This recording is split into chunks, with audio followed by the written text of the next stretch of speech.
6 days நீங்கள் ப்ராப்பரான diet calorie டெஃபிசிட்டில் இருக்கும்போது லாஸ்ட் 1 day சீட் மீல் எடுத்துருக்கீங்களா? ஸோ அப்போது உங்களோட fat loss belly fat stop ஆகும்.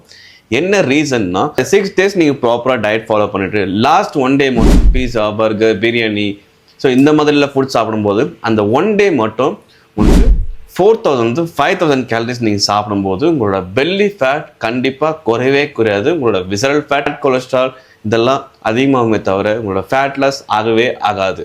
சீட் டே எடுக்கிறது பதிலாக நீங்கள் ஒன் சிங்கிள் சீட் மீல் எடுத்தீங்கன்னா ஸோ உங்களோட ஃபேட் லாஸ் ஸ்டாப் ஆகாது.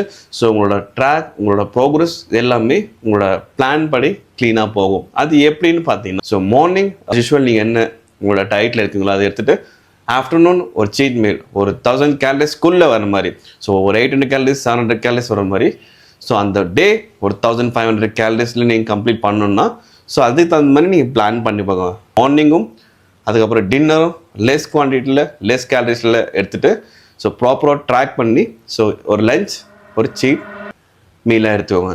சீட் மீல் தான் இருக்குமே தவிர சீட் டேவாக இருக்கக்கூடாது. நீங்கள் 6 days ஒழுங்காக ஃபாலோ பண்ணிட்டு ஒரு நாள் ஃபாலோ பண்ணலாம் கூட அந்த ஹோல் வீக் நீங்கள் ஸ்பெண்ட் பண்ணது வேஸ்ட்டாக போடும். நீங்கள் என்ன தான் வெயிட் ட்ரைனிங் பண்ணாலும் என்ன தான் கார்டியோ பண்ணாலும் என்ன தான் ஒர்க் அவுட் ப்ராப்பராக பண்ணாலும் ஏன்னா ஃபுட் ப்ராப்பராக பண்ணாலும் ஒரு நாள் நீங்கள் வேஸ்ட் பண்ணாலும் அது வேஸ்ட் பண்ணது தான். ஸோ இந்த வீடியோ சேவ் பண்ணிக்கோங்க.